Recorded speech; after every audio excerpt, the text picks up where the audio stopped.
किसके हाथ में रहेगा, उसका निर्णय करने वाला है।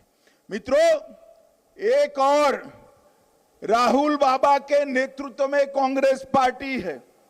जानते हो ना राहुल बाबा को? जानते हो या नहीं जानते हो? एक और राहुल बाबा के नेतृत्व में कांग्रेस पार्टी है और दूसरी ओर श्री नरेंद्र मोदी के नेतृत्व में भारतीय जनता पार्टी। ये चुनाव है, तय करने का चुनाव है कि अगले 5 साल तक मोदी जी के नेतृत्व में डबल इंजन सरकार कर्नाटक को आगे ले जाएगी या कांग्रेस की सरकार रिवर्स गियर सरकार कर्नाटक को पीछे ले जाएगी। बताओ भाई, कर्नाटक को आगे ले जाना है या नहीं ले जाना है? जोर से बोलो, ले जाना है या नहीं ले जाना है? क्या रिवर्स गियर चाहते हो? अगर रिवर्स गियर नहीं चाहते हो तो कमल के निशान पर बटन दबाकर शंकर पाटिल और अनिल भाई को जिताना पड़ेगा।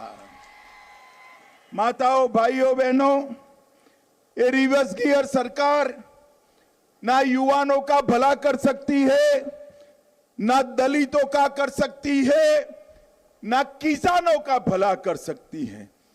कांग्रेस ने हमेशा किसानों का अपमान किया, अत्याचार किया है। आज मैं नवलगुंड में आया हूं। ये नवलगुंड ही धरती है जहां पर कांग्रेस पार्टी ने किसानों पर लाठियां चलाई थी, गोलियां चलाई थी और किसानों को भून देने का काम किया था। आज जब मैं यहां आया हूं तब नवलगुंड के किसानों को कहकर जाता हूं, कांग्रेस वाले आते हैं तो उनको जरूर पूछना कि किसानों पर लाठियां और गोलियां चलाने वाली कांग्रेस पार्टी को नवलगुंड का वोट मांगने का कोई अधिकार नहीं है, कोई अधिकार नहीं है। माताओं, भाइयों, बहनों, किसानों के लिए कांग्रेस ने ना पानी की व्यवस्था की, ना फर्टिलाइजर की, ना बीज की व्यवस्था की। मोदी जी प्रधानमंत्री बने उस वक्त यहां कांग्रेस की सरकार थी। एक लिस्ट मांगा कि कितने किसानों को हम किसान सम्मान निधि भेज सकते हैं। कांग्रेस ने सिर्फ 17 लाख किसानों की सूची भेजी।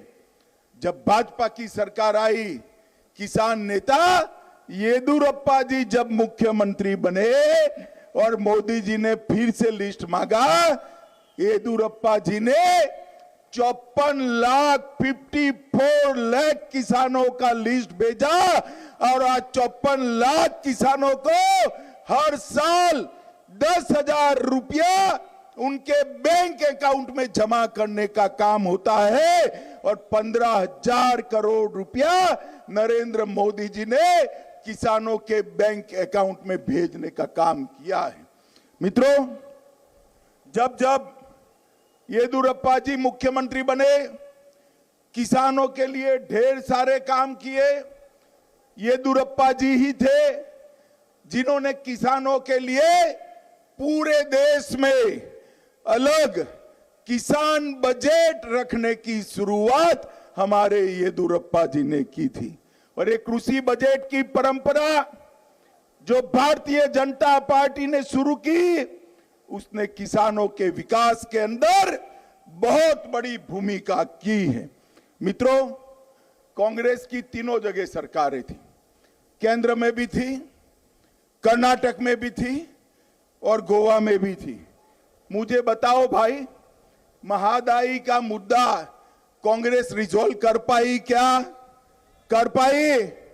मोदी जी ने महंगाई का मुद्दा रिजॉल्व कर ये उत्तरी कर्नाटक के अंदर किसानों के जीवन में नए खुशी और आनंद लाने का काम किया है। ऊपरी भद्रा परियोजना 5300 करोड़ रुपया भारत सरकार ने तय किया। अपर कृष्णा परियोजना 5,000 करोड़ तय किया। और आप लोग जोर से ताली बजाना, कलसा बंडूरी को भी नरेंद्र मोदी जी ने पूरा करने का काम किया। भारतीय जनता पार्टी की सरकारों ने किसानों के खेत में पानी नहीं भेजा है। एक एक बूंद पानी किसान अपना पसीना का बूंद डालकर उसको मां लक्ष्मी में परिवर्तित करता है। ये पानी नहीं है, किसानों के लिए समृद्धि है मित्रों, समृद्धि। ये भारतीय जनता पार्टी ने किया है। कांग्रेस के समय में गन्ना के किसानों के लिए 2100 रुपया प्रति टन एफआरपी होती थी। भारतीय जनता पार्टी ने 2100 से बढ़ाकर 3150 रुपया एफआरपी करने का काम ये भारतीय जनता पार्टी की सरकार ने किया। इसके साथ साथ इथेनॉल की नई योजना लाकर किसानों को ज्यादा मुनाफा मिले, ऐसी व्यवस्था की कि तुर कर्नाटक के लिए 5700 करोड़ रुपए की लागत से 13 सिंचाई और बड़े बड़े तालाब भरने की व्यवस्था ये भारतीय जनता पार्टी की सरकार ने की।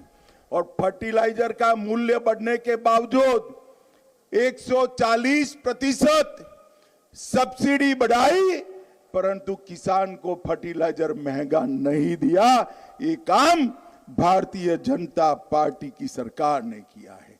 और किसानों की एमएसपी उनकी लागत से 50% बढ़ाई।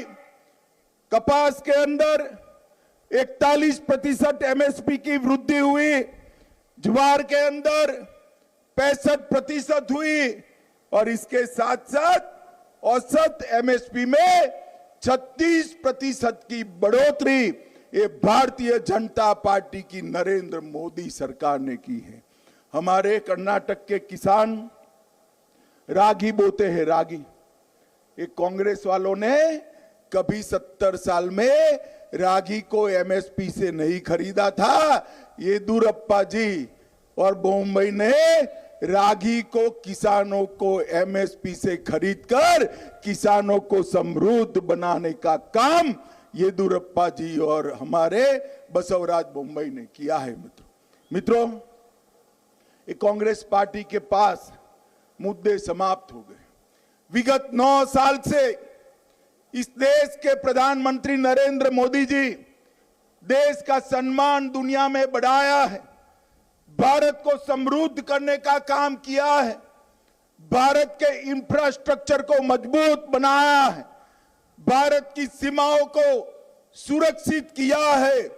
और मोदी जी दुनिया में जहां जहां जाते हैं, दुनिया भर की जनता मोदी मोदी मोदी मोदी के नारे लगाकर मोदी जी का स्वागत करती है। पूरी दुनिया जिस प्रधानमंत्री का स्वागत करती है, हमारे नेता मोदी जी का स्वागत करती है, सम्मान करती है।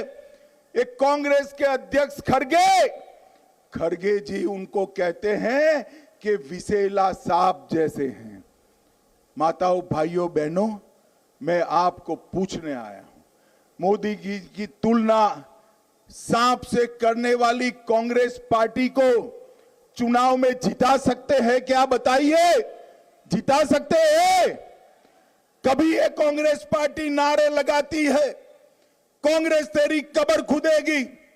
सोनिया गांधी जी कहती है मौत का सौदागर, प्रियंका गांधी कहती है नीची जाति के लोग, और ये कहते हैं विसेला सांप। अरे कांग्रेस वालों, आपकी मति मारी गई है, मति मारी गई है। मोदी जी को जितना भी गाली बोलोगे, कमल इतना ही अच्छे से खिलकर बाहर आने वाला है। आप मोदी जी को गाली बोलकर कर्नाटक की जनता को नहीं बहका सकते। मोदी जी को गाली दोगे, इतना मोदी जी का समर्थन बढ़ने वाला है, ये आप नहीं समझ। मित्रों, देश के सारे प्रधानमंत्रियों की सूची में एकमात्र प्रधानमंत्री ऐसा है जो गरीब के घर से पैदा होकर एक चाय बेचने वाले के बेटे के घर में पैदा हुआ और इस देश का प्रधानमंत्री बनकर करोड़ों गरीबों का कल्याण करने का काम हमारे नेता नरेंद्र मोदी जी ने किया है। माताओं, भाइयों, बहनों, मोदी जी प्रधानमंत्री बने, कांग्रेस पार्टी हमेशा गरीबी हटाओ की बात करती थी, मगर गरीबों के लिए कुछ नहीं करती थी। मित्रों, मोदी जी ने प्रधानमंत्री बनकर 9 साल के अंदर कर्नाटक के अंदर, सिर्फ कर्नाटक की मैं बात कर रहा हूं, 4,10,000 गरीबों को घर देने का काम किया। अभी प्रहलाद भाई ने बताया। जी